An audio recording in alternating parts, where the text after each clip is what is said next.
I mean, and again, the average person will poo-poo it and say it's nonsense, or the person was drinking or on drugs or something.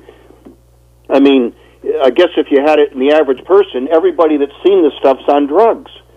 So you have to realize that these phenomena have been going on for centuries. It's nothing new. It's just that there's more people on the planet, so therefore, mathematically, there's more people to experience them. So they're merely reporting, just like I am, objectively reporting what they've seen. So I think the Mothman is simply from another dimension, and with its glowing eyes, it's, to me, earmarks it because it is from another dimension, just like the glowing eyes of a Sasquatch kind of thing. Right, but they're generally reported as having wings in a lot of cases, and in fact, there's a new documentary by Black River Films that was highlighted on Coast to Coast last night called Dark Wings, and the people that are interviewed in this, there's a couple of samples you can view on the internet, seem to be very much serious, and most of these encounters are of a frightening nature. A lot of times the Bigfoot encounters are pretty pleasant, at least in my experience, but I'm sure if you're scared of them, then you might scare them too. Yeah, because whatever you're holding on to, you're projecting. Unwittingly, people are telepathing their feelings to the Sasquatch people. Mm-hmm. It's like this.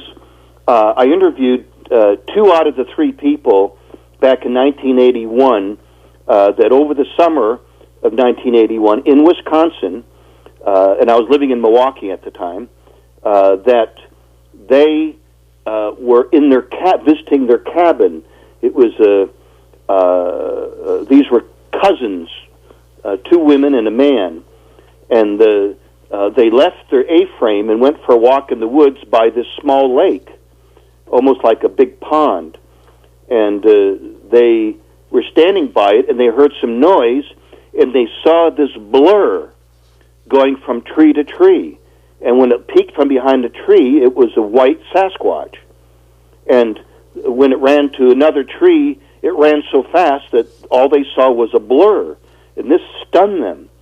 Then, while they were standing there, it started walking towards them, and they ran back to the A-frame and locked the door. It came up, pounded on the door, and then it went to the back, pounded on the window, and broke the window, just because it was pounding on it. So they reported it that they were attacked. This was going to kill them. Yeah. So I said to you, well, what made you feel it was going to kill you? You didn't describe anything that, about it really attacking you. It just walked towards you. And I said, it was going to kill us, he said. And I said, well, why was it going to kill you if it was a blur running from tree to tree and it merely walked up to you? I said, if it ran up to you, it could catch any one of you easily. And they're so strong they can break a door down easily. I mean, simple matter to break a door down. And, of course, unbeknownst to most people, they can walk through a door or through a wall. Yeah, they could probably knock a door down with one finger now. Yeah, so let me just say this,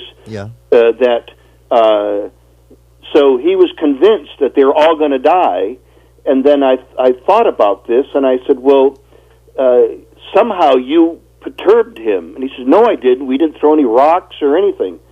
And then I thought about it for a few minutes, and I said, well, excuse me. I said, what were you thinking about when you first saw him? And he says, well, if I had a gun, I would have shot him. And I says, that's it. And he said, what are you talking about? I said, you telepathed to him that you wanted to kill him, and it perturbed him. Yeah. I said, it's just like you see this man 6'6" or 7 foot tall walking down the street, and you walk up to him and you look him right in the face and you say, if I had a gun, I'd shoot you. Gee, the guy may punch you out or just grab you and shake you and say, don't you threaten me. Right. So he was threatening this Sasquatch and insulting him. But again, the Sasquatch picks up, in your mind, can read your mind. And that's exactly what they did to this person. I said, he was just angry with you.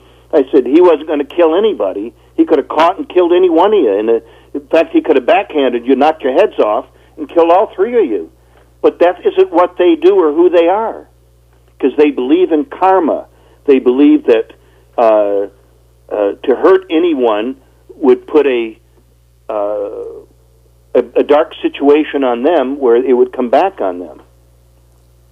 Now, Kewaunee, the first physical sighting I had, I saw for under just a couple of seconds a reddish creature cross an open area in the woods where the TVA power lines go through, where they got the phone poles and everything.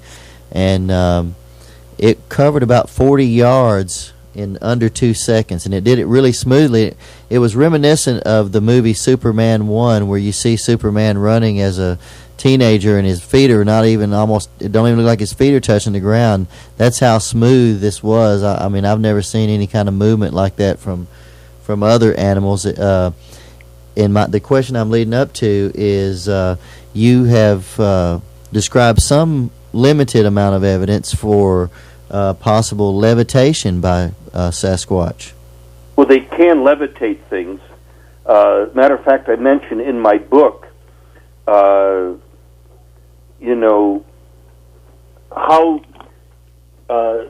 this friend of mine owned this big ranch in Oregon, and he and another man were on the way home driving a truck, and they saw something ahead of them in the road. This was at night, and they thought, "Oh, look!" One of the guys said, "Oh, look! It looks like a bear." But when it stood up, he said it was at least 10 foot tall, and it turned and started running. So he floored it, but he still couldn't catch up with it. Still left him in his tracks, even though he had the pedal to the metal kind of thing, and he had to slow down and then stop because there was a cliff. He would come to almost like a hairpin turn with a cliff there, and it leaped straight off the cliff. So they pulled over and said, well, there'll be a dead Sasquatch down below because there's nothing but rocks and everything, and he's going to be dead laying on those rocks. They both had flashlights, and they both shined it down there and everywhere, and there wasn't a Sasquatch in sight. So my feeling is he leaped into another dimension, and to the safety of that dimension, which means invisibly he floated or levitated himself back down to Earth again without harming his body in any way. Okay, I want to ask you a really in-depth question. It probably entails several different directions we can go with this. I had an experience where, and I've done a lot of out-of-body travel, remote viewing type things for the past, 40 years. And so I'm pretty comfortable being out of body, but I've never been what I would call abducted like I was when I was taken in what appeared to be inside of a spaceship, which I somehow perceived was underground. And there were dozens, of Sasquatch there, and they were seated on like what was almost like bleachers, but like giant steps, males and females of all different colors, and they telepathically were communicating to me. But I felt like I was being held there. I mean, I wasn't like I couldn't leave if I just forced it, but I felt like something was drawing me there. And I felt very positive energy coming from them, and I actually asked them questions for about 2 or 3 hours, and there were 3 aliens present in this little what seemed like one solid piece molded craft with almost like podiums coming up out workstations at these 3, and they were light green colored aliens with large eyes, not like the grays, but more like human eyes.